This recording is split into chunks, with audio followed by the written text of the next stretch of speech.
So we'll wait till others join.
സ്ക്രീനിലൊക്കെ ഷെയറാണ് ഇത്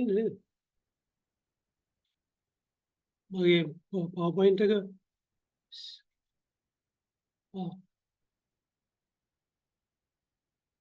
okay. Wait, I can't change the slides now from here.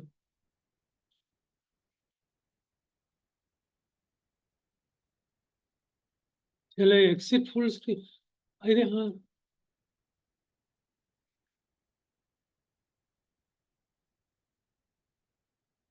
yeah, now it's okay, all right. Yeah, okay.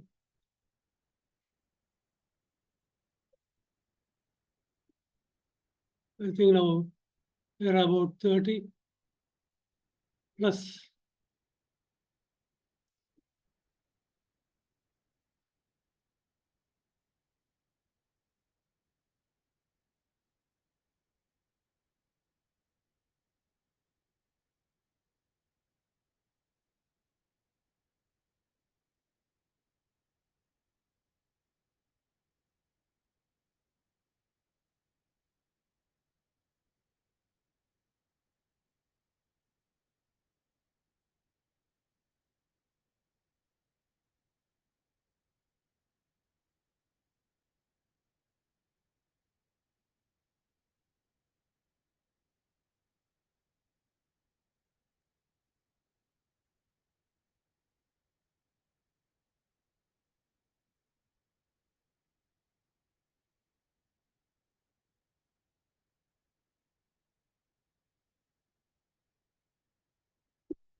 Right.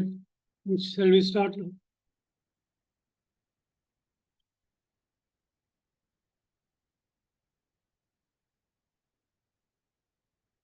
Good evening, ladies and gentlemen.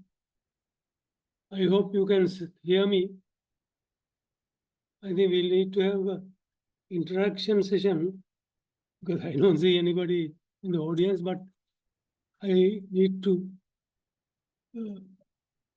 have an interaction so that I know that you are listening. Is it clear, the screen? Hello? Yes, sir, we can hear you properly. Mr. Varuna is. Yeah, Yeah, Varuna, yes. Okay then. I'm sorry that. The title of this lecture is International Affairs, which is a very broad subject. But where do we start? Where do we stop? Is a matter of individual determination. So I think this is a social science. As engineers, why social sciences? Because engineering intended to benefit society. So we need to know social sciences to be to practice what we have learned in a smarter way. Otherwise we are only we become one-track minded people without accommodating others' views. So when you think of focus on international affairs, now your generation, because when we were 50s baby boomers. I think we were much closer to the World War II. So we learned a lot about world wars. And now in the 21st century, we have many wars fought everywhere in the world. So international affairs are the factors and processes that affect the interaction among states and non-state actors across national boundaries. State means countries. Now, non-state means the international organizations, agreements, and regional cooperations. Those are the non-state. But there is a continuous interaction. Now we'll start with, before we go into global as per se, human civilization. We are called Homo sapiens. That is actually the Latin meaning of wise human. How well we have lived up to the name. Are we wise human? Over the last 100,000 years, we sapiens have accumulated enormous power, discoveries, inventions, and conquests. That is the basis of civilization. Yet we are in an existential crisis or dilemma. What is that dilemma? We are challenged for existence due to various planet of the earth, health of the planet, world peace, population explosion, resources bursting, depletion, various issues, climate change. The reason is that we have misused our powers.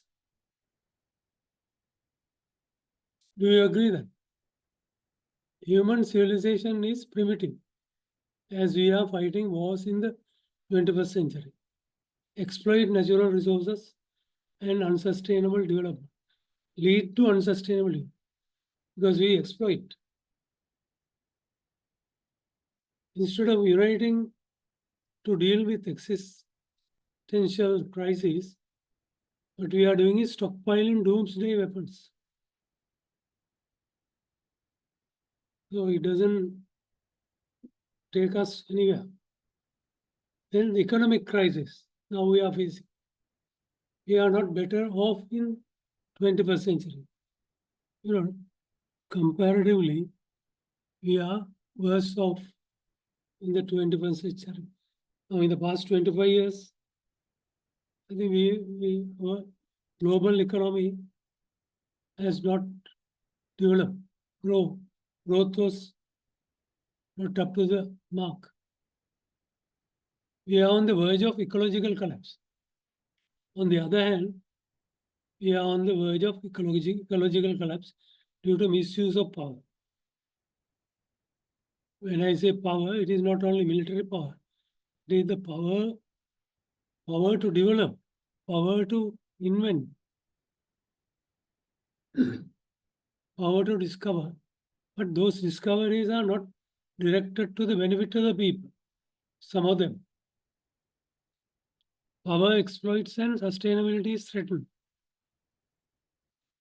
Artificial intelligence has the potential to escape our control and enslave or annihilate. Annihilate means we will be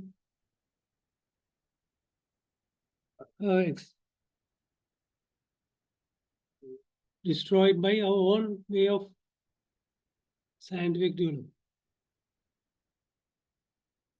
Just focus on how if someone asks from you, what are the most populous countries?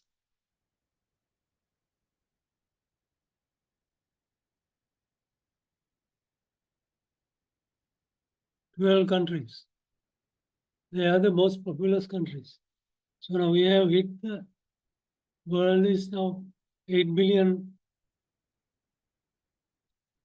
gone past 8 billion mark in terms of population.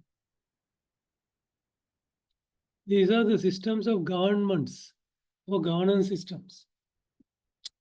In various now, this Australia and Canada, they are similar system of government with Prime Minister as head of government. And England, UK, Spain, France, France, Spain, Denmark, Norway. Others are different kind of government with presidential system. And just you can study these things, I think, to learn about global international affairs. Just to give a brief idea on the type of governments spread over across the countries. So just compare the 2 centuries that we have been. I hope you were born in 20th century. So 20th century, we had the worst, events, 2 world wars. Then evolution of communism and socialist revolutions, fascism and Nazism.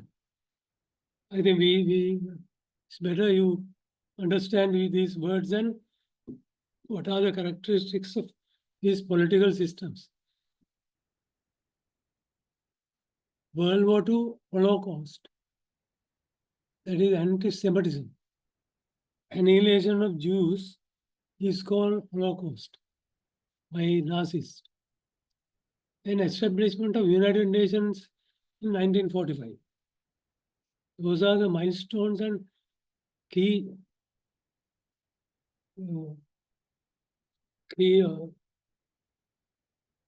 activities in the 20th century. Other international organizations emerged during this period. Then NATO, North Atlantic Treaty Organization. You can just study about NATO. The information is always at the tip of your fingers. Now, neck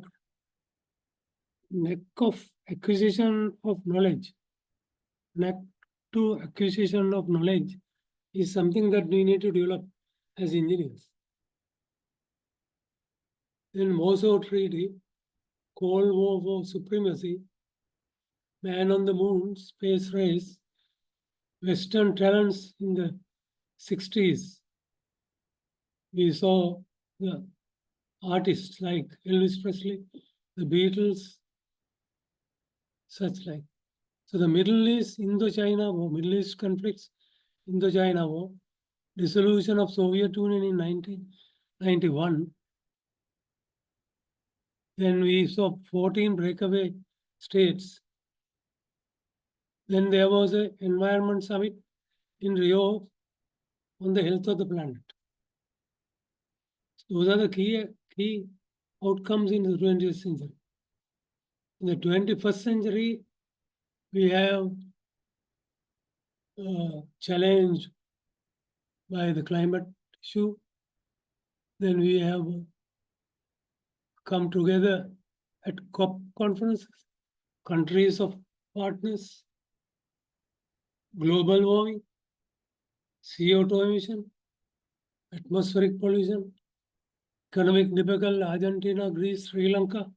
We are now experiencing, we had experienced the worst of bankruptcy, COVID-19, human rights, Ukraine-Russia war. China challenges US in now to become the global leading economic power. China is challenging. Then there are unresolved Middle East conflicts. Those are now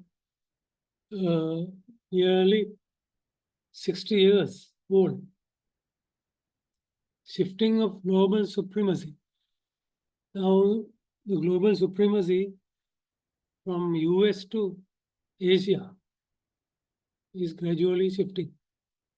Then other conflicts like Ukraine, Russia, Syria. Then we have also settled with another issue in this most recent thing, MAGA. Make America Great Again, Donald Trump's presidency and diplomacy.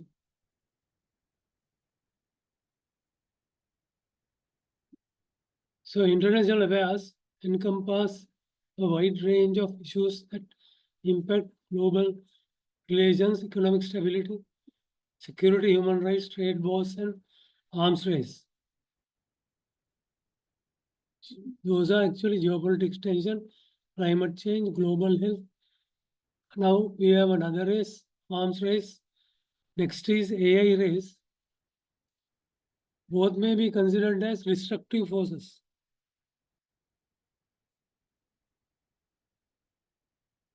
Because I may be an old-fashioned guy because my generation transformed from now in engineering, of course, we were transformed from slide ruler to calculator, then gradually to the desktop computer, Fortran, that big computer, then to the desktop computer, and now we are using the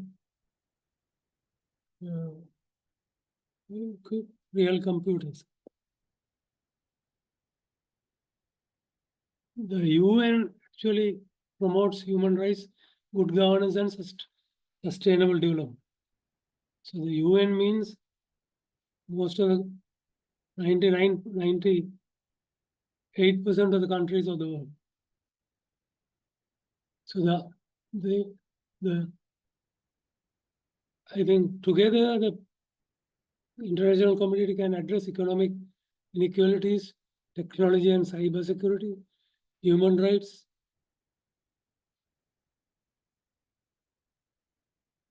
Now there are a lot of ongoing humanitarian crises, including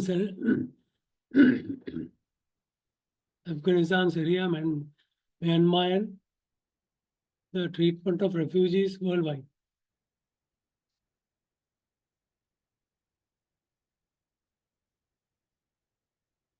Then migration and displacement.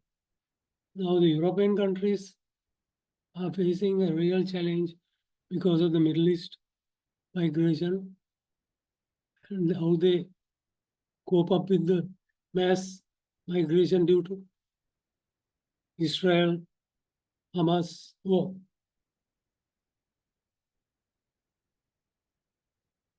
Then global governance, effectiveness of institutions like UN and WTO. UN on governance and WTO on trade. So, in addressing contemporary global challenges, contemporary means the inequalities, conflicts, and poverty, climate change, emerging multi-polarity in global power dynamics, and the influence of rising power such as India and Brazil. Now you can see. Then conflict resolution. Now, I think the countries of the world have agreed that conflict resolutions to be within the framework agreements by countries of the world. There are no framework agreements. I think you can, based on UN and NATO. The UN, the United Nations system, is the key to keeping the world together to move as conflict-free planet. There are UN agencies established to address serious issues affecting the planet and countries, politically as well as environmentally and economically, socially and environmentally. The United Nations was established on October 24th, 1945, after the end of the World War II. Primary purpose of the UN was to prevent future conflict and foster international cooperation. To prevent world wars, UN is funded by member states through 5-year plans. There are currently 193 sovereign states and UN member states. Each of the member states of the United Nations has one seat in the General Assembly. Now they annually meet in New York in the UN headquarters to discuss global issues. So the key UN agencies are as follows.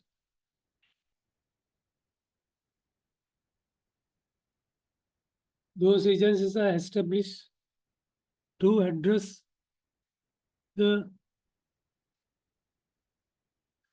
and fund the gaps that are needed to bridge the funding issues and resources issues that address various global issues such as health, education, economic development, environment protection. The UN agency headquarters is in the New York, and the United Nations organization is in Geneva.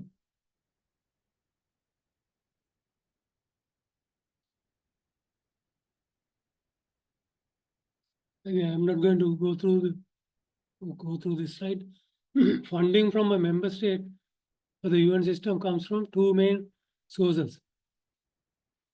They assess annually and they submit a budget, and there are voluntary contributions. So they distribute these resources to these key agencies. World Health Organization, located in Geneva, United Nations Children's Funds, and UNICEF in New York, United Nations Educational, Scientific and Cultural Organization, UNESCO Paris, International Labour Organization, Switzerland,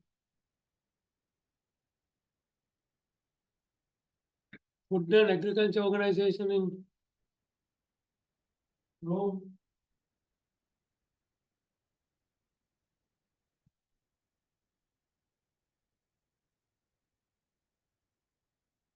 UNDP in New York. How many of you are familiar with these agencies? I hope all of you are familiar. UN High Commission for Refugees, World Bank Group. The World Bank Group, they are also considered as UN team.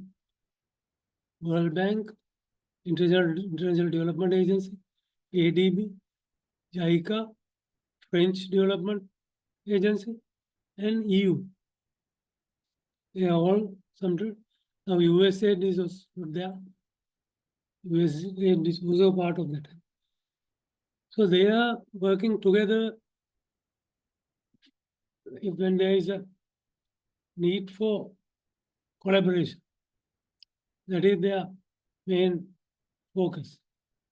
When there is a crisis, if collaboration is needed, then they get together to address the global issues. Then International Monetary Fund in New York, that is also UN agency. It is now set up to rescue countries from bankruptcy. That is how I am involved in Sri Lanka. United Nations Environment Program, Nairobi, Kenya. That is promoting and discouraging environmental degradation and maintain ecological balance of the earth. Then World Food Program, that is addressing emergency food issues most of the time. International Atomic Energy Agency, that was established to control use of atomic energy. UN Industrial Development Organization, UNIDO, Vienna, Austria. International Telecommunication Union, World Meteorological Organization, WMO Geneva. That is an important organization for engineers because a lot of climate research is assisted and also a lot of climate funds, green funds are mobilized by the WMO. I think you need to have this in to learn these roles of agencies because it is in a short 2-hour lecture you cannot discuss, but it is up to you, and it is beneficial for in your career development and interaction with. Now, if you are planning to join the UN, you need to know all of these things because they absorb engineers as well.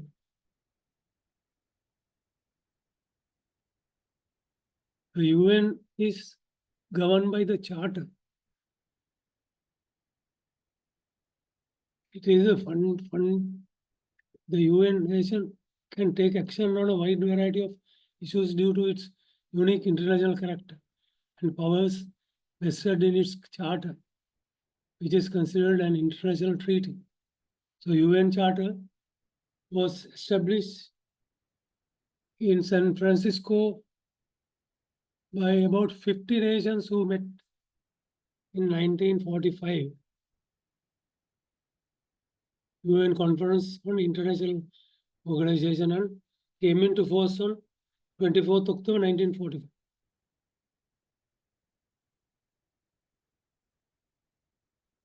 I hope you can read this charter. It is good to remember in a brief sentence how do you explain the UN Charter? Instrument of international law. It is an instrument of international law. So UN has powers by law. That's why all states obey rulings by UN. Just to give you an idea, I'm not going to go into details. You just check the structure.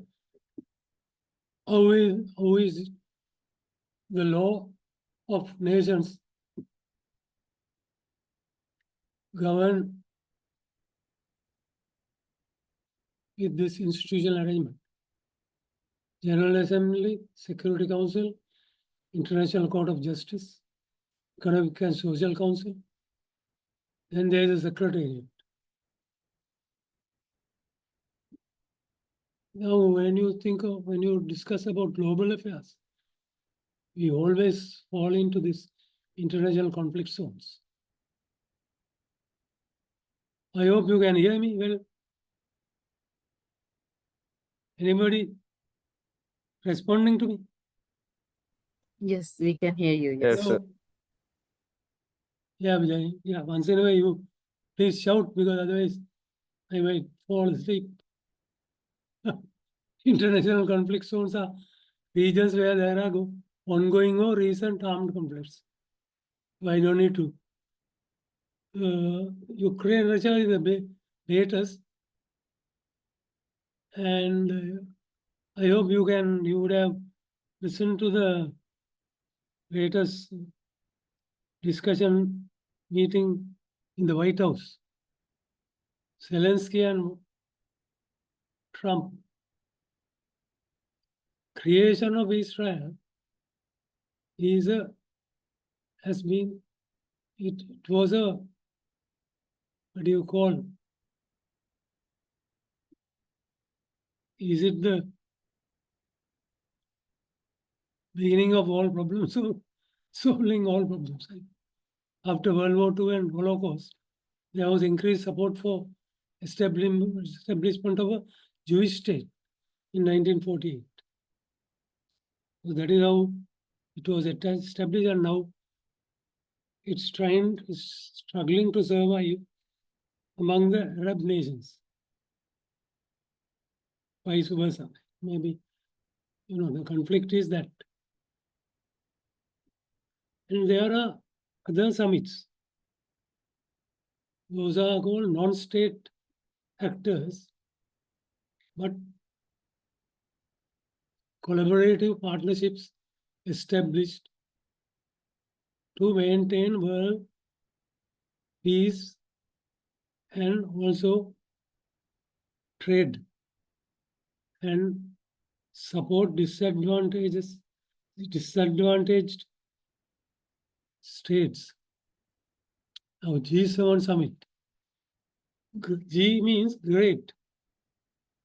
So the great countries, Canada, France, Germany, Italy, Japan, United Kingdom, and United States. They are the 7 great people, great nations. I'm just saying. So European Union is also represented now. The G7 focus on issues like global economic governance, internal security, and development. G20 has 20 countries representing both developed and emerging economies. India is also in the G20. It covers broader range of issues from global economic stability and trade to climate change and sustainable development.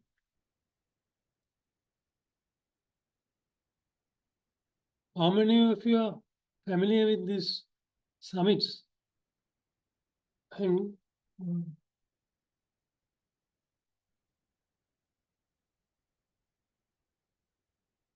these summits and partnerships.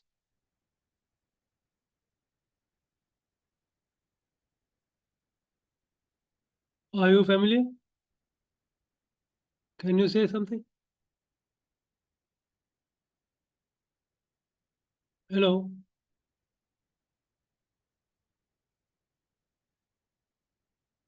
Have you come across in your general knowledge in these 2 summits and their roles?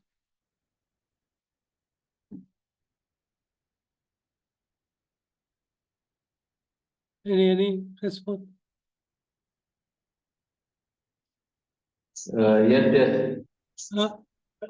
Yes, G7 means whatever the powerful countries get together and they make a former summit to solve their issues.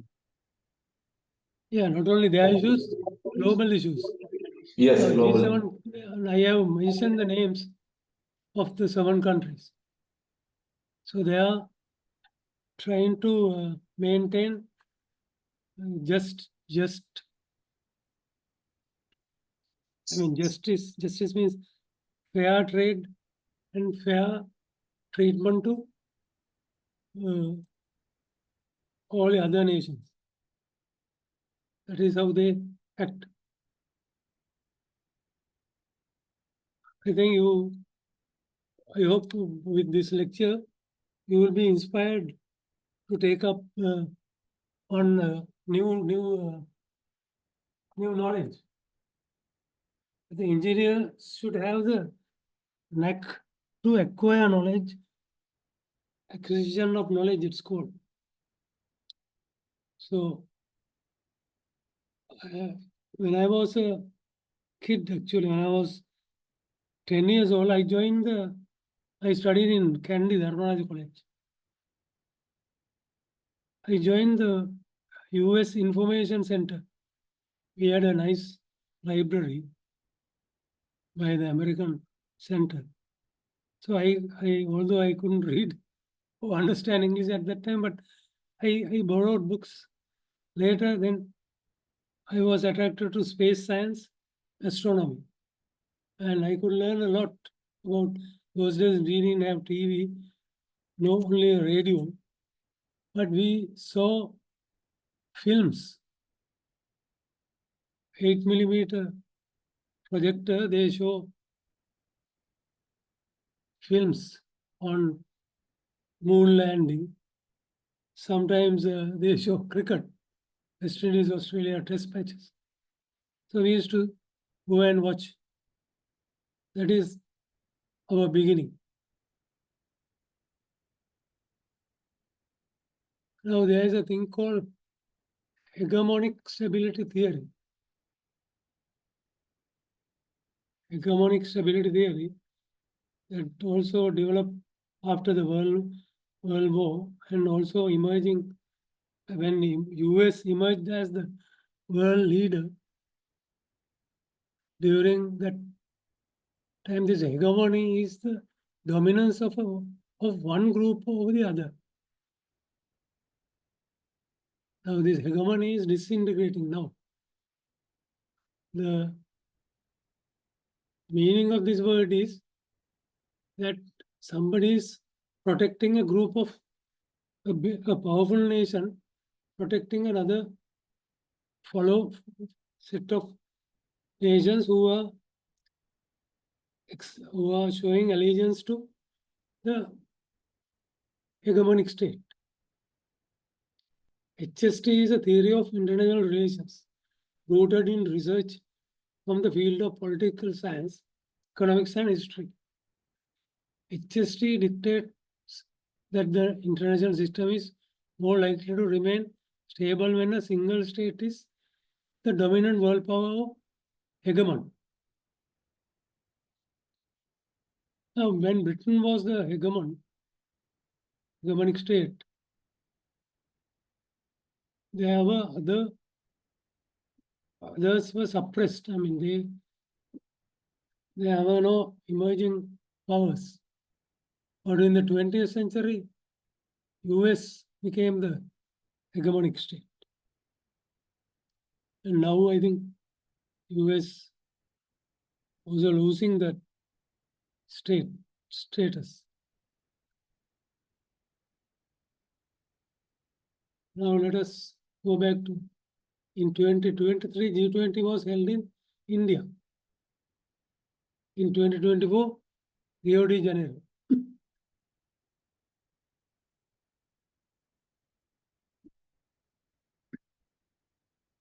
Now, 2023, India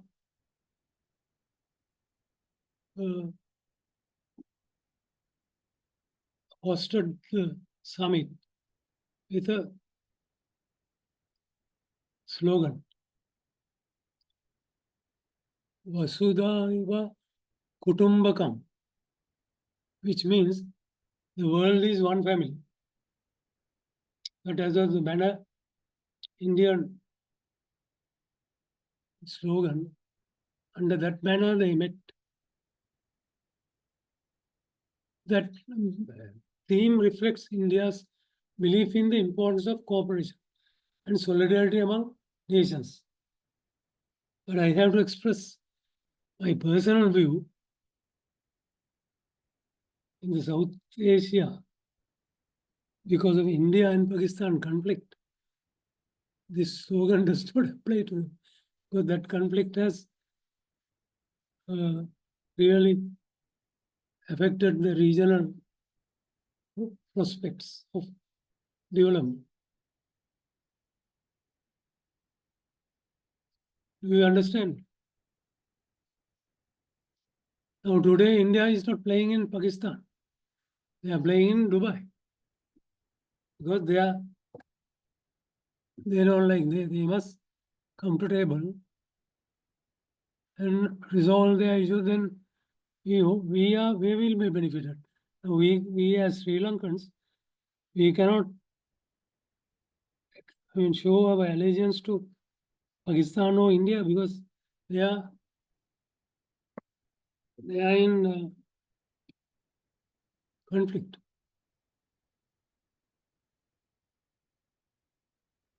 This meeting covers a wide range of topics, including finance, trade, climate change, and global health. Diverse locations chosen for the events will reflect India's commitment to showcasing its cultural and economic diversity to the world. I think during that summit, India took the world leaders to diverse locations to show how India's culture and economy, to show them the diversity of the cultural and economic system of India. 2024, now I couldn't study what has happened in 2024, because it was in November, I think. Just check what has happened in G20 under the banner Building a Just World and Sustainable Planet. You know, engineers are contributing. They are the leading professionals who contributes to sustainability of the planet. I hope you understand. You can write something on how engineers contribute to sustainability. And this is my third time I am taking this lecture, but I was not happy the way the previous batches responded or answered the questions and how they understood these new subjects. I hope you will at least to judge, to be fair by me, hope you will do better than previous batches. Can you say yes? Hello?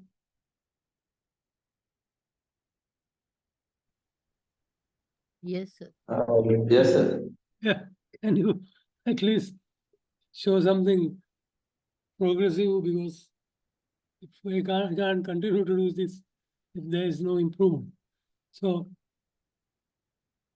expectation by India G20 summit in 23. Now these are very important. Promote global economic growth and development. Address challenges of climate change and environmental sustainability. Promote peace and security. Combat terrorism and other transitional threats. Promote human rights and fundamental freedoms. Strengthen multilateral cooperations. Hegemonic stability theory is the same thing I have repeated here. Sorry, yeah. One important other non-state agreements are, non-state collaborative partnerships are, that is trade agreements. Now, Sri Lanka is a member of 2 bilateral trade agreements with India and Pakistan. Now, when Pakistan and India are in conflict, yeah, not in good terms, these agreements affect us.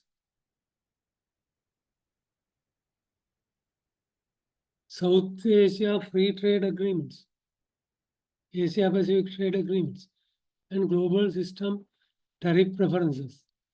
Sri Lanka's current trade agreements only cover trade in goods. Now, when we export, we get a preferential tariff system, which is by the EU and also under these agreements. And we are benefited. At the same time, we also have to maintain commitments. We have to show the international commitment, our commitment to human rights and good governance.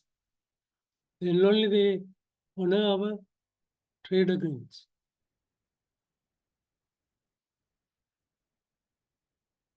That's why Sri Lanka has been granted professional tariff benefits to a wide range of products imported under following trade agreements. GSP, Generalized System of Preferences, in the Sri Lanka Free Trade Agreement is ISFTA, then Pakistan Sri Lanka Free Trade Agreement, PSFTA. In this, we are given certain preferential trade benefits compared to imported goods from other countries. For example, EU don't tax our products like garments compared to Chinese or Vietnam, the goods exported to Europe by Vietnam. So those are the preferential trade systems. So GSP promotes economic growth and development in the developing world. That is to support countries like us, because we cannot compete without these kind of preferential trade systems.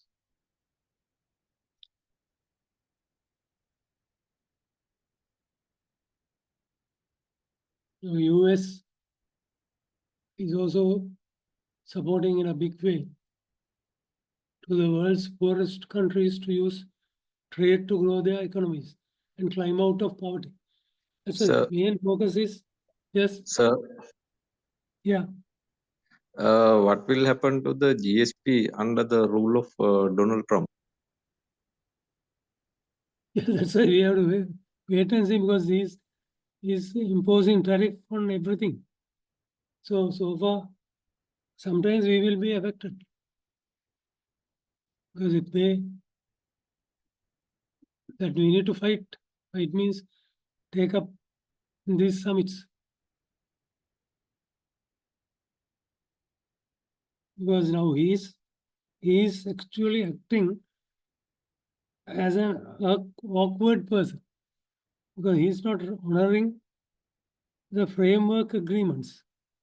You understand? He's not honoring Yes. the establishment. Will you think his reaction regarding Zelensky is good or bad?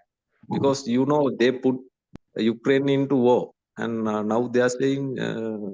Yeah, both are equally bad, but Biden did was so bad. Now Trump is he has hidden agendas, trying to force Zelensky to agree on a peace deal. Then he is not talking about the areas captured by Putin. Who go back to the 2022 positions is the ideal situation. You understand what I'm saying? Yes. How they have encroached. Encroach means captured. So he's going to solve that problem. So my reckoning is that this issue will be solved once Zelensky is ousted from the power.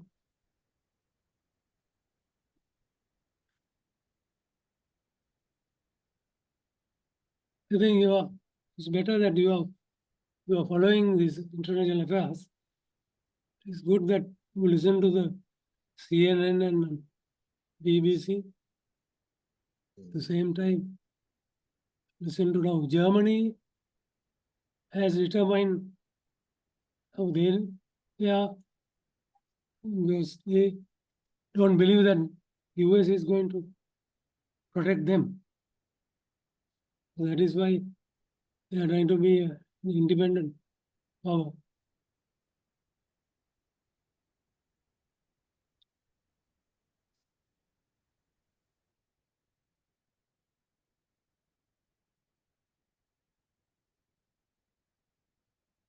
Now you see GSP plus was given, I don't know, I think about 15 years ago, it was given on these conditions.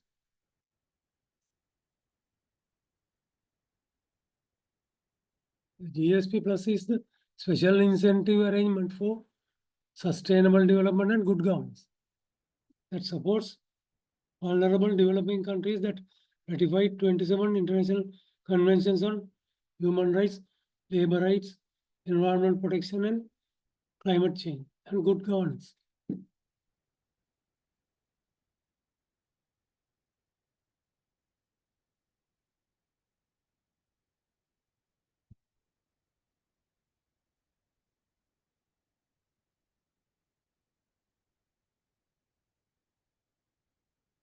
Country like North Korea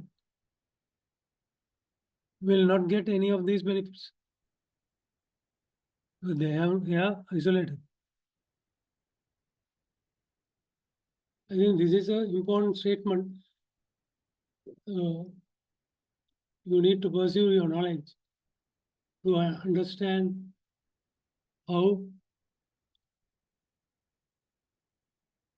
good governance will help countries in improving quality of life of their people. In 2005, Sri Lanka became a beneficiary of the GSP Plus facility of the EU, which gives zero duty facility for eligible exports. Now you can see, we don't need to pay European taxes upon ratification and the effective implementation of the 27 UN conventions. Sri Lanka agreed to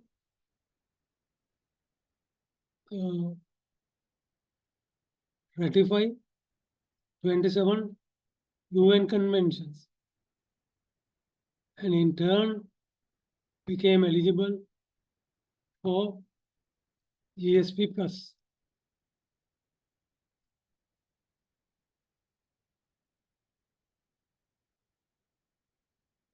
Human rights, labor rights, environmental protection, and climate change, and good governance. So, just an example, those garment factories, now the workers are there. So, there is a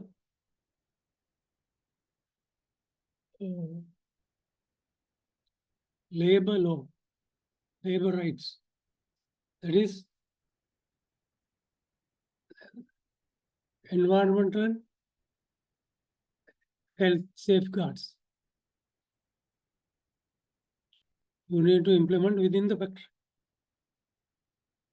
they need to inhale good air, then give them proper facilities to carry out their duties,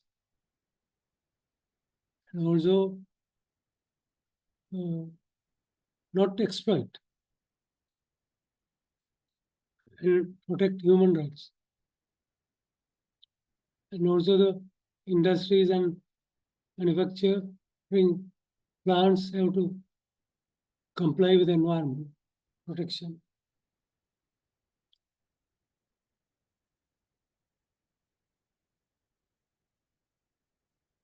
The other important aspects of these global international affairs, there are a large number of global summits for international community to meet and address global affairs.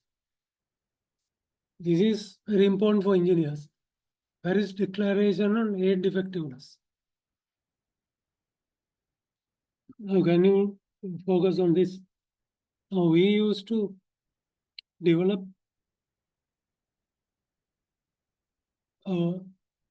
infrastructure utilizing foreign funds. But we all almost focused on project by project basis. We do a big project and it is in isolation with integrated development. But in Paris, when they met in 2005, they discussed how to make this aid effectiveness. So they agree to change the way they do businesses. So now World Bank, ADB, JICA, when they have to give a loan, they have to protect human rights, they have to protect environmental and social safeguards, then they have to protect displaced people. You just cannot go and acquire land and convert that land into something else, displacing people, chasing them out without compensating. That was how engineers did project in 1960s and 70s. No social approach, no safeguards, and human rights honored. So the Paris Agreement reaffirms that the developed countries should take the lead in providing financial assistance to countries that are less endowed and more vulnerable, while for the first time also encouraging voluntary contributions by other parties. Now, when we became a country with per capita income about $4,000, we ceased to receive grants from most of the bilateral donors because they thought we are emerging from poverty and also economy is doing well. So we are compared to poor countries doing well. So they only lend money to make development programs. So now we must try to exploit and get grants because now we don't get loans because of the bankruptcy. So the engineers must work towards mobilizing grants. And you must learn what are the avenues, what are the projects that you can formulate to mobilize global climate funds, green funds, and humanitarian support.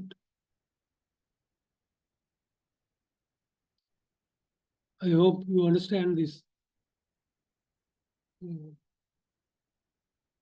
way of formulating our funding,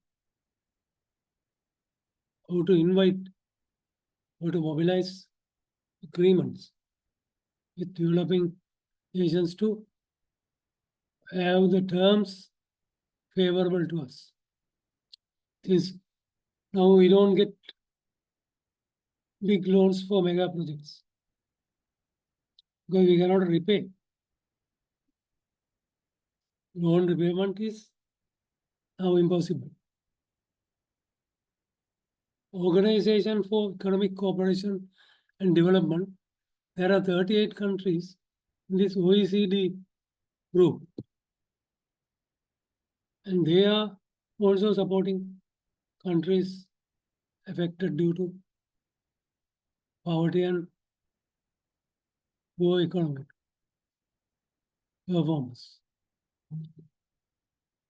Then multilateral development banks always, World Bank, ADB, JICA, ADF, Exim banks, and bilateral development banks, so like Islamic development banks, they all provide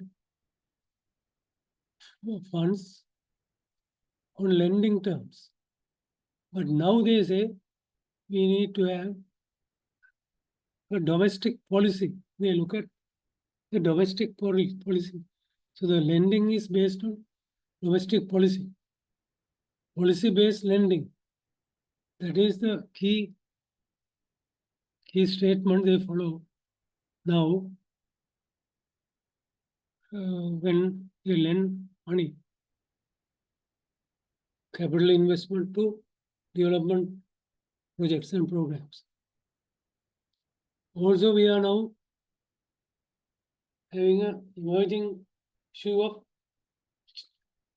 China-American tension on global economic affairs. Now already Trump is all out to have a fight with China. Then there is another important meeting in Washington.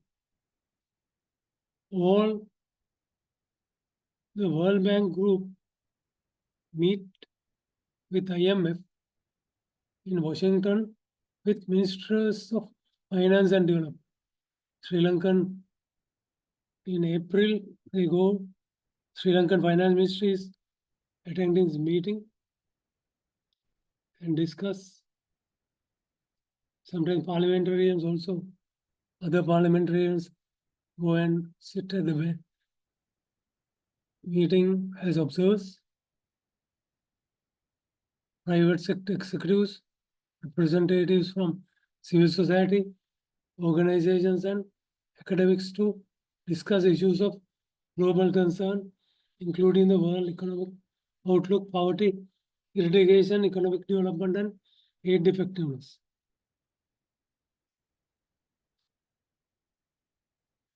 I have attended one of the side events of these meetings. Also featured the seminars, regional briefings, press conferences, and many other events focused on global economy, international development, and the world's financial system. This year's events will take place in Washington. Now, this year's means 2025, we have to get the key focus on reducing poverty, increasing shared prosperity, and promoting sustainable development. Now, shared prosperity is also threatened by Trump. So he stopped USA. Have you been supported by USA? Anybody?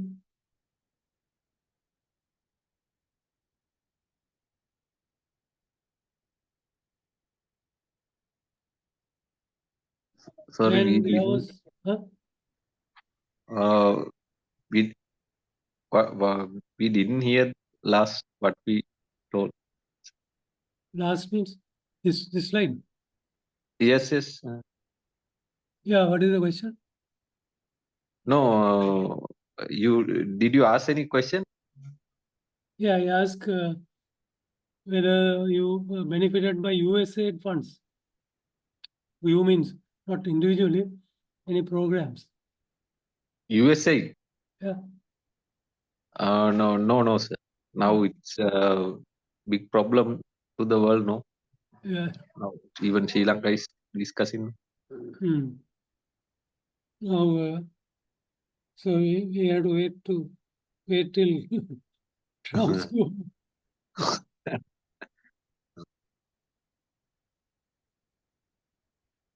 Then this is one of the biggest Earth Summit held in. It is also periodically they meet. The first summit was in 1992. You need to understand the whole thing because engineers, all development work carried out by engineers fall into this framework. This is the governing summit of all our activities. Can you see that? Our development has to be sustainable. Need to understand climate change, desertification, and biodiversity loss are heavily interlinked and pose existential challenges to humanity. Existential means our existence, in other words. Pavatma. Manava Pavatma. Now we destroy our present and future by converting resources to environmentally harmful substances. Can you take down that note? We human convert natural resources to undegradable, environmentally harmful substances. So that is the bottom line. Do you agree? In my next lecture, I will discuss. So those are the challenges to humanity. In response to these challenges, government funded 3 sister conventions. After this, Rio Convention, Earth Summit, Rio de Janeiro, Brazil. These are 3 conventions. UN Framework Convention on Climate Change, UNFCCC, also known as UN Climate Change. You need to learn about this summit, this framework.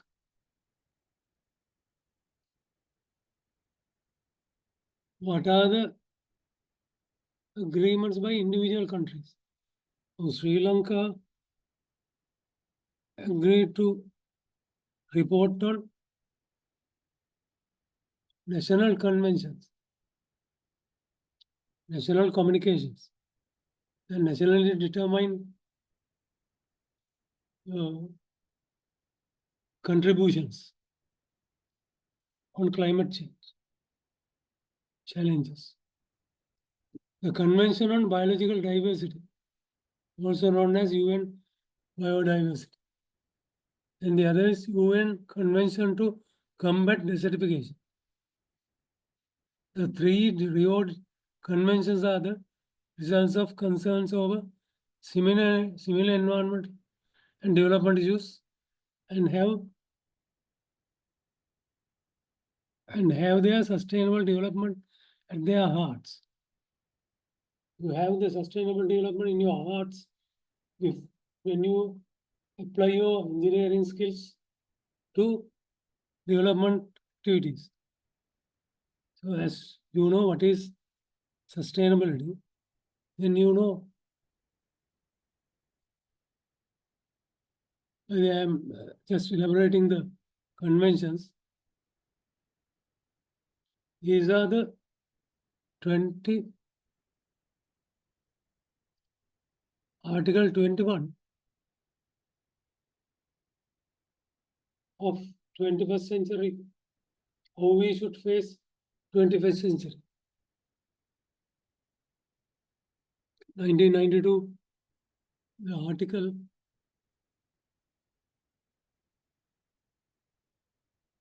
which is called Article 21, the 14 important 14 important agreements.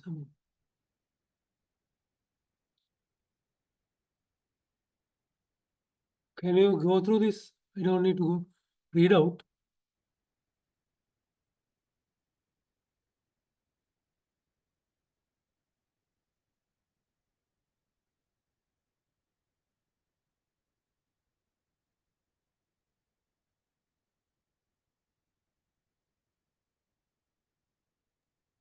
So what does mean by SDGs? Excuse me? Yes, SDGs. SDG means Sustainable Development Goals. Goals. I think as an engineer, you must by heart know that there are 17 goals. What are those goals and what are the targets? Yeah, you go through this.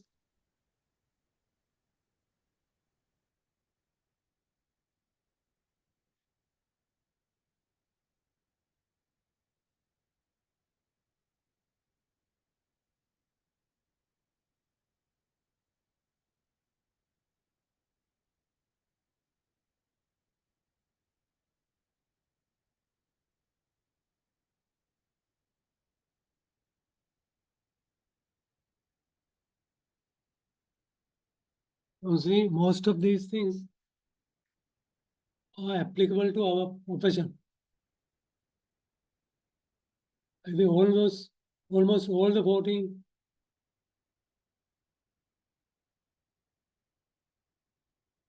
agreements. Agreement means these are called declaration. Declaration by countries to follow these 14 Sir, what does mean by demographic, dynamic, and sustainability? demographic dynamics and sustainability. Demographic means population. Okay. You know, demography. Demography is connected to population and housing. Then what are the dynamics?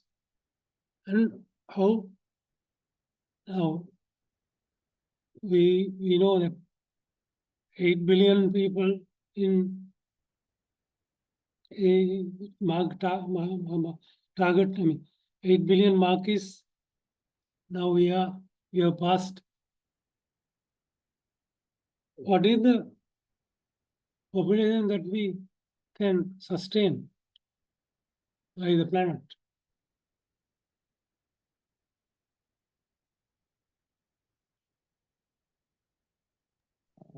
Difficult to tell, no. Huh? 8 billion means some countries, like Australia, still they can available land, but like our country But no is water. Australia yeah. cannot sustain people because they are per capita water availability is low, very low.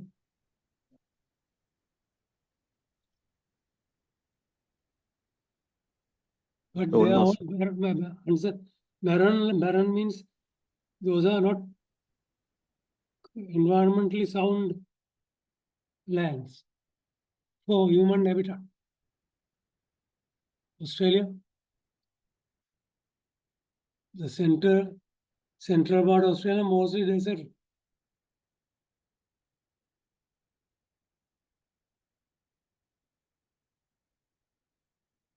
And population density is one of the yardsticks, one of the indicators to find out the stress on environment natural resources and biodiversity. How many of you are interested in environmental science?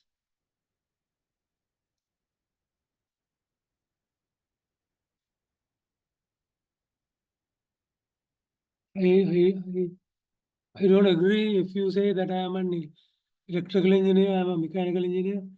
I don't need to learn these things. But civil engineer, of course, compulsory to learn. Compulsorily, they have to follow environment and climate change, biodiversity. But others also need to have the knowledge. Otherwise, they will be out of place in the society.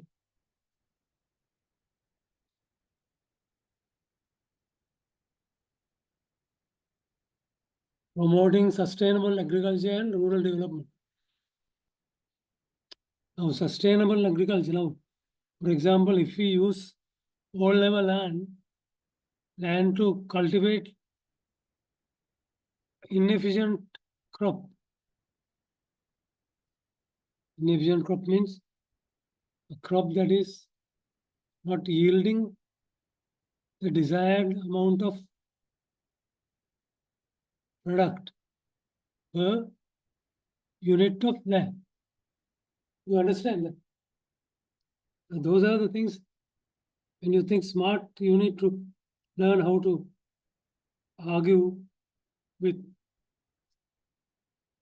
those certain actions which are not bringing any economic or social benefits. I hope you have gone through this. Now let us focus on Paris Declaration. Key points.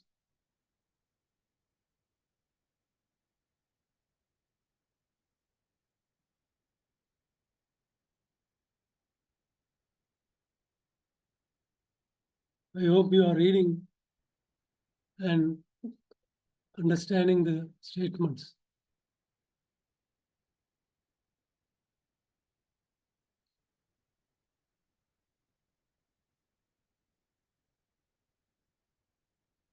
So developing countries agreed to change the way we approach development and develop a roadmap to improve quality of aid.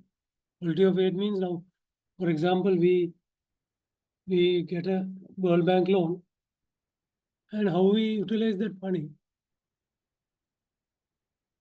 If we utilize unwisely, we won't be able to pay the loan, we won't get a return, we won't support environment, we won't support society, we won't support economy. Improve quality of aid and impacts. So the aid has to support human existence, environmental quality, natural resource base, then sustainable development. Now, the projects which are funded by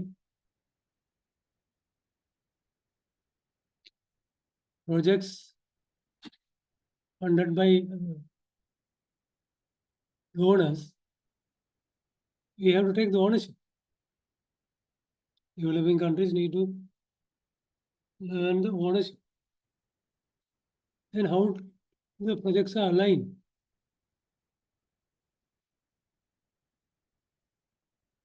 Align with donor countries,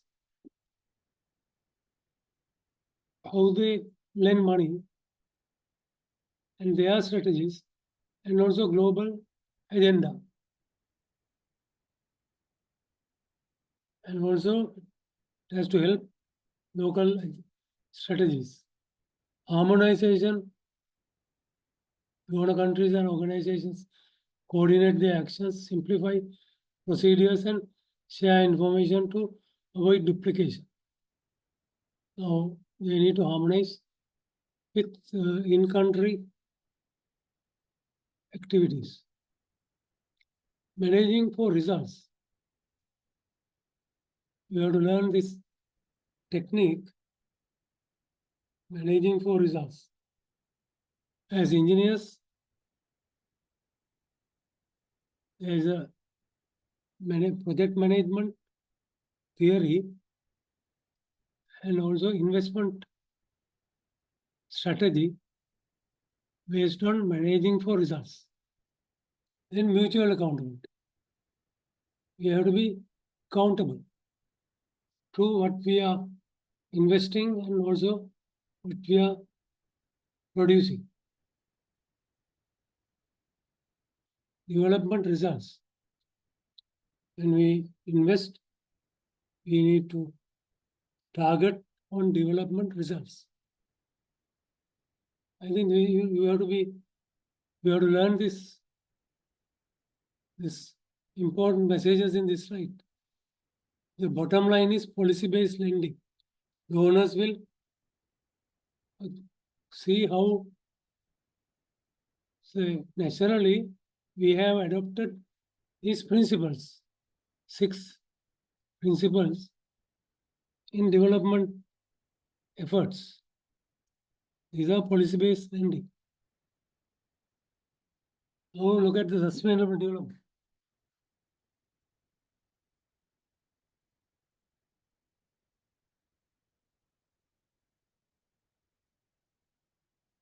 Meet the needs of the present without compromising the ability of the future generation to meet their own needs.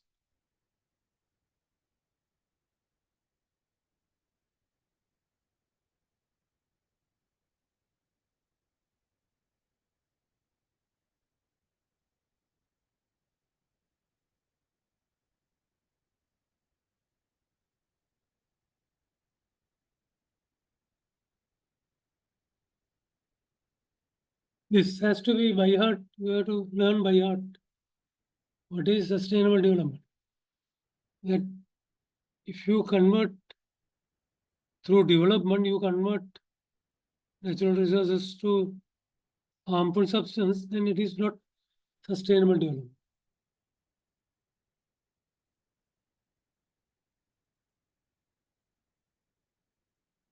Three pillars of sustainable development: economic development, social development, environmental development, protection.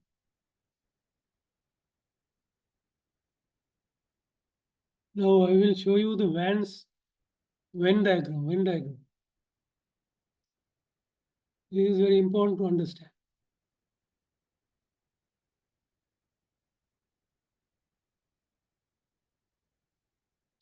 Can you see how to fulfill sustainability?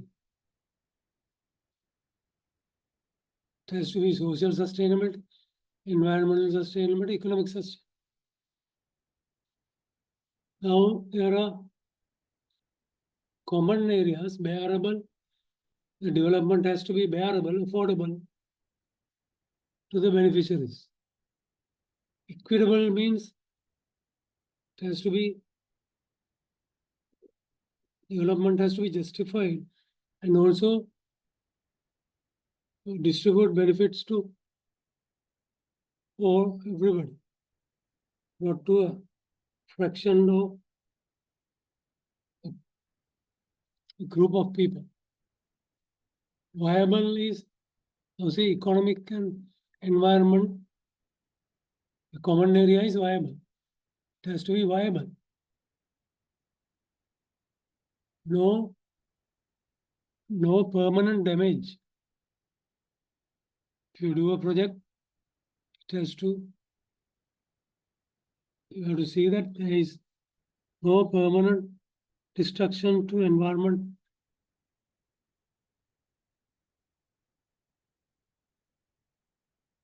So how many of you have come across these Venn diagrams?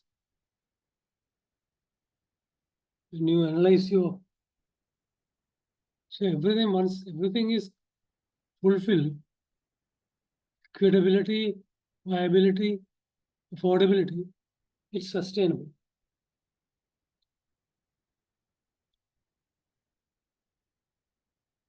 Now you ask about SDGs. Now, these are the 17 SDGs. Sorry, this number.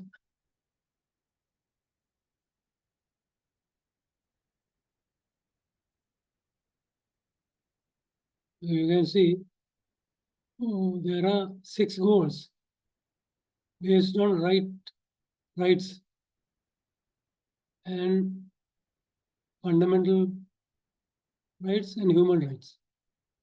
7 to 12, the 7 goals are for economic growth, economic and quality of life. 13 to 17, climate change and the health of the planet. So these three groups are based on human right, fundamental rights, 1 to 6, 7 to 12,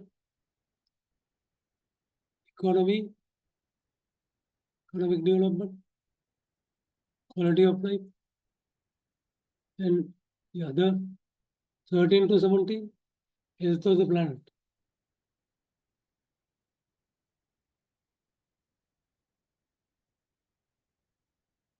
I am not going to go through each and every one, but you have to have for smart analysis of a situation or investment or project program. Check this technical sustainability, financial sustainability, social sustainability, economic sustainability, institutional sustainability, environmental sustainability. These 6 sustainable dimensions are important for development, which we overlooked in the past. And now these are unavoidable.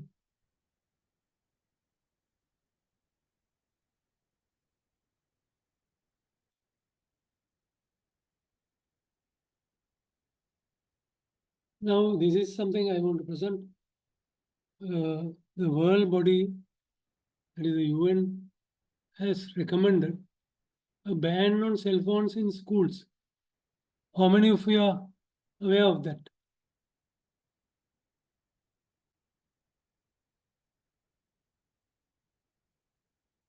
Are you aware? So, sir, we didn't hear the question.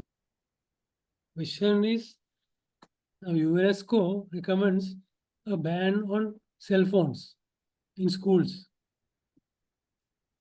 My question is, are you aware of this? Huh? UNESCO.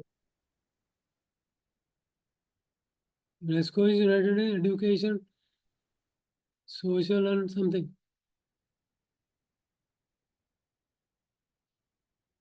Organization. Cell phones banned in schools. That is why we are not allowing that. Phones are a distraction, enable bullying and hinder social development. That is a negative side of the phones. And several countries have already banned phones in schools.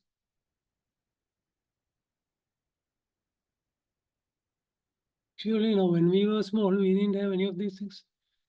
We were outdoor people. We played in the environment, natural environment. After school, we have nothing to do, but we engage in sports. Restrictions of outdoor play affects childhood development. More prone to stress, anxiety, and depression. Increased risk of mental health problems. It's called cognitive development. It hinders cognitive development. Now, since we didn't have this screen time when we were small, or late in life, we are in this shape today. So future generation need to know how they will spend their time when they are retired. Use of AI will affect cognitive development. Now anybody can go to ChatGPT and write something without learning. So creative intelligence will be affected. Analytical intelligence, these three kind of intelligence. How many of you have come across this? Creative intelligence, analytical intelligence, practical intelligence.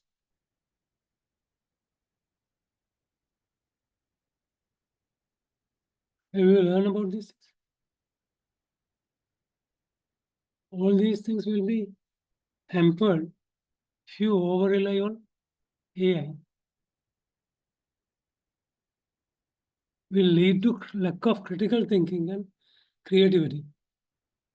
Now you learn new subject, and now if you learn about ancient philosophers, now you can think critically and see how it is applicable now. For some IT persons will use the brain and others use the devices. So few of them use the brain, most of you will use a device. That is how I use my analytical intelligence and make this statement. This statement is mine. How do you like it? Any response?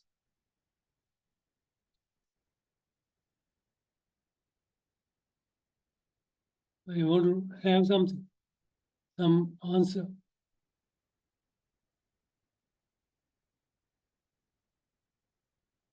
These are the positives and negatives of technological development.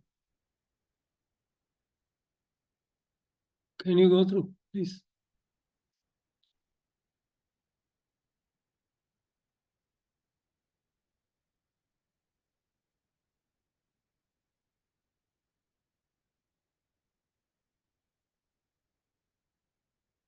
So now we have the privilege to use technology and save time, energy, and efforts to bring an outcome.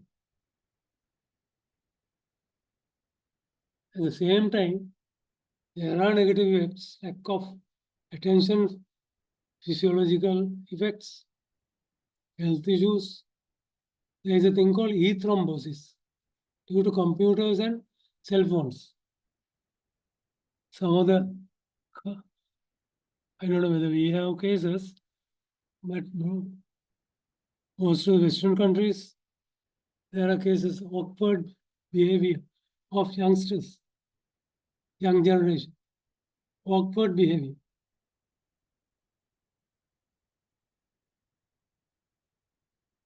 Have you gone through this list?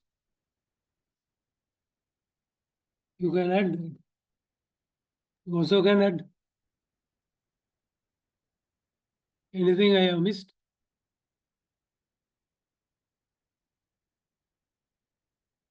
Hello. Can you think something?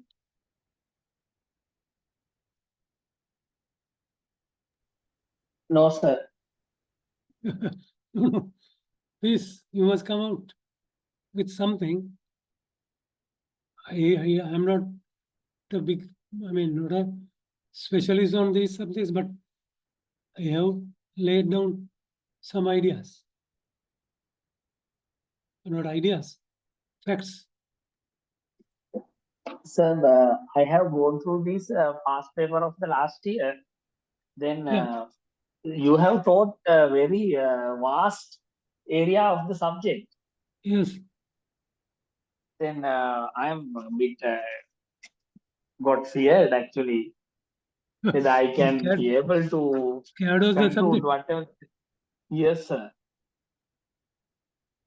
Yeah, that's You have taught no, my IMF. job is to give you the open up your horizon, but I'm not going to ask awkward questions. If you have general, what I am looking at is how you present. Whether you have the ability to present something which is rationally your understanding of things rationally. These are the basis, but you can learn more once you have this basic knowledge. This is just an example of what are the rights and what do they mean. You know, human rights and fundamental rights are two different rights. Now, UN declared water and sanitation as two human rights in 2010.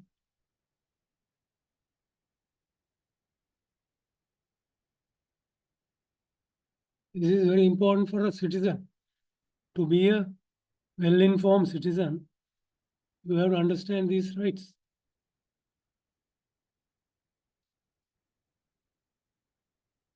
Now, education is a right. Health is a right.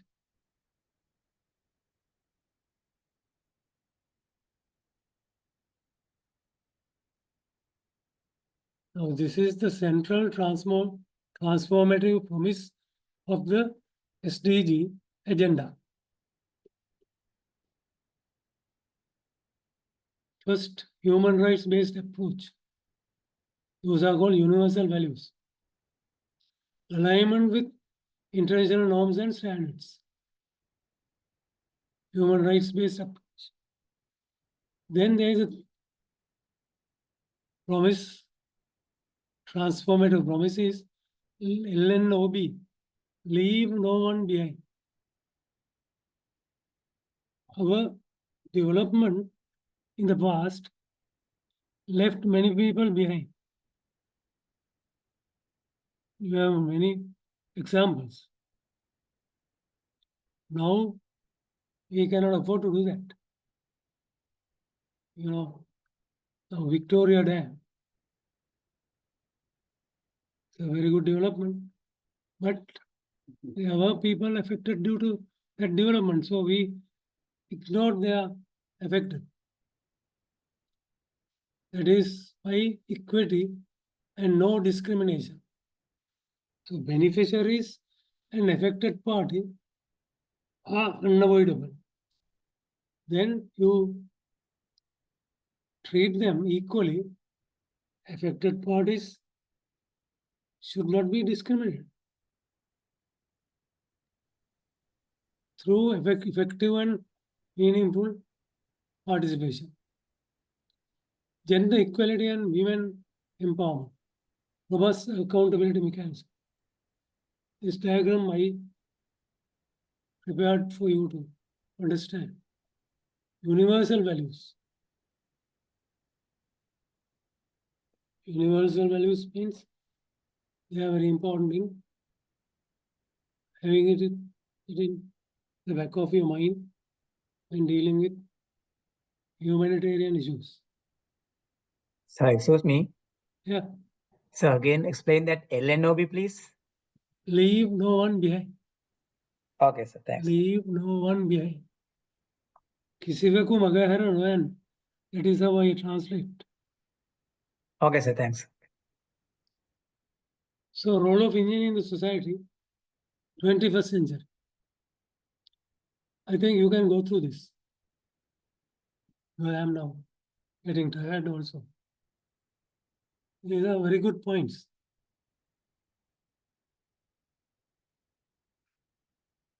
You can learn these things from a book.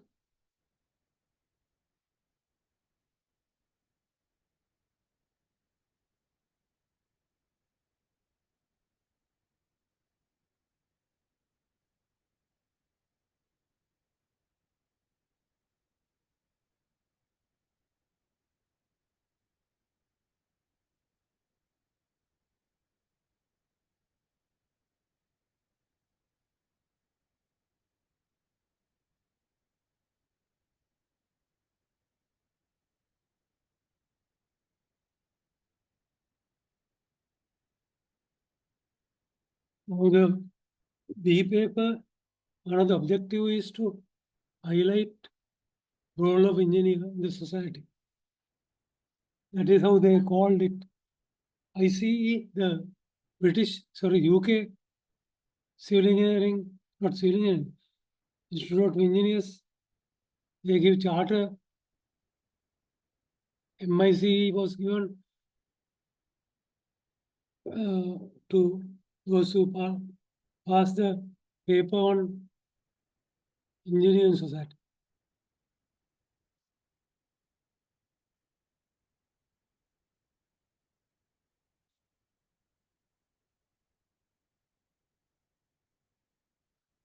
To be an effective engineer in the society, a broad outlook is required in terms of latest development in technology, social and environmental aspects and knowledge. You know, sometimes people look up to you since you are an engineer, and they might ask questions which are not covered within the engineering scope. Now, approach of engineer 5 decades ago, in the 60s, was authoritative.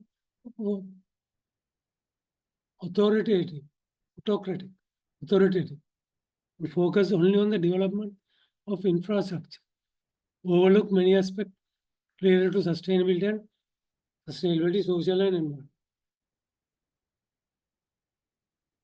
Now, this happened in India. The biggest dam in India was funded by World Bank. But now the World Bank will not fund a big dam because there will be a lot of legal issues, social safeguards based on environmental issues. So they are very careful.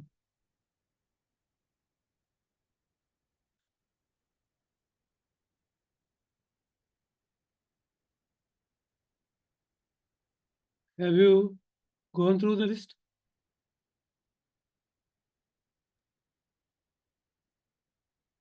I will share these things with you. It will be very helpful.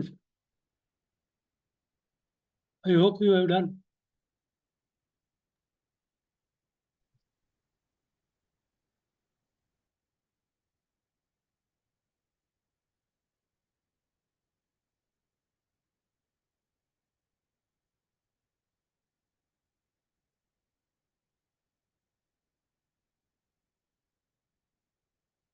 Okay.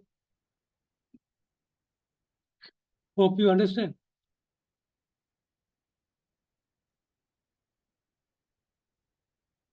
Hello. Are you there? Yes. I can't hear you.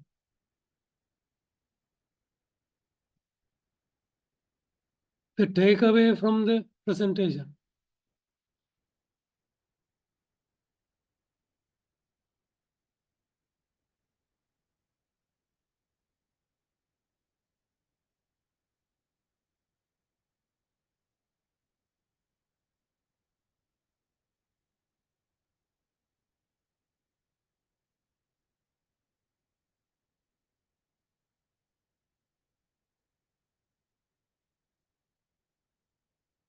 Now, it is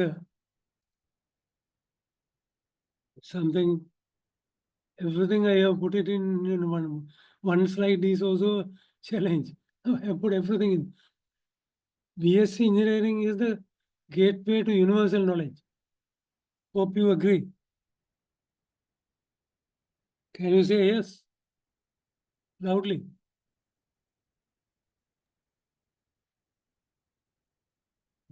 Oh, I think most of you have left. How many are there? Sir. Hello? Hello, we are there, sir. Huh? We are here. Yes. You are there? Yes. So the engineer is required to expand their knowledge through their career to be a smart engineer, regardless of their area of specialty. You have to be a smart engineer, right?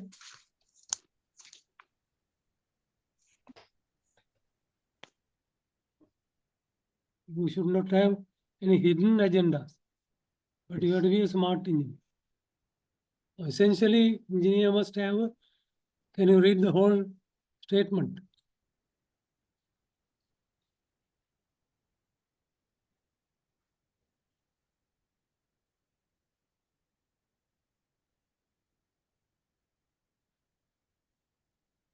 So the bottom line is knack for acquisition of knowledge. It is a continuous process. You must always, don't think that you are selective. You are going to select your subjects. Don't select. There are no selective knowledge is not going to help engineering. If you are think of selective knowledge, then you can do chemistry special, physics special, math special, something like that. But we are with wide knowledge. So my email is there. Thank you very much. I'll give you Thank 10 you very minutes much, sir. for Okay, Huh? thank you very much, sir. Any Thank you very much, questions? sir. Hope you have any questions.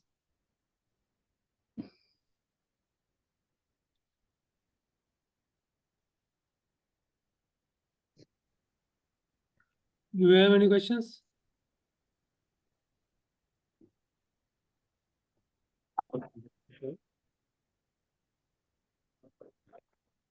You're writing, answering a question. Now this is a challenge because you have answered questions related to, say, system control, telecommunication, various technical subjects like structural design, water treatment, wastewater treatment. But here you have to write and explain the correct perspective, perception. That is a challenge actually. Actually, engineering is sometimes easy for me, but social sciences not very easy because there is no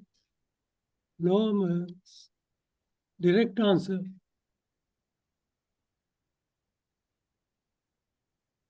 But need to know what has been taken place over the past, over the, say, 21st century, past 25 years, and how is going to influence the future of our approaches. Right? That is the message Okay. we have to give. Thank you very much. And I hope any questions, I'll give you 2 minutes. My question is, was it clear, the whole thing?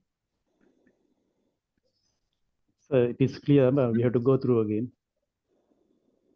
Yeah, that's right, because you cannot have a clear picture within one go, in these subjects. Even if it is structural engineering, you have to go through several times.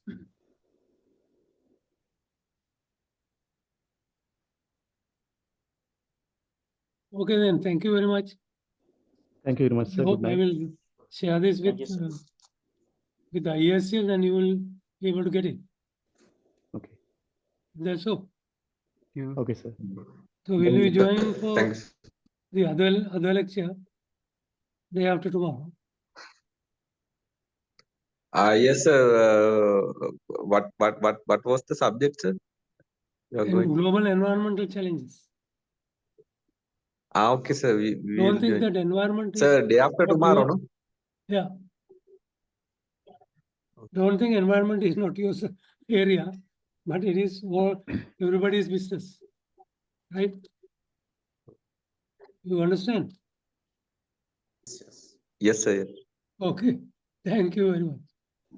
I am bit, Thank you, sir. Thank you very much, sir. thanks. Thank you very much. Thank you, Thank sir. you. Thank you very much, sir. Thank you, sir. Thank you, sir. Thank you, sir. Welcome.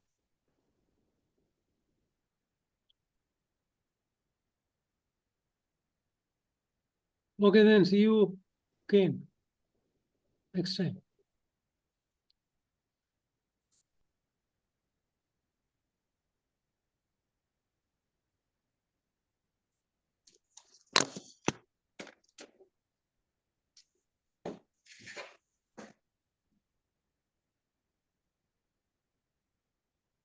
You have to be active in interaction. Sorry.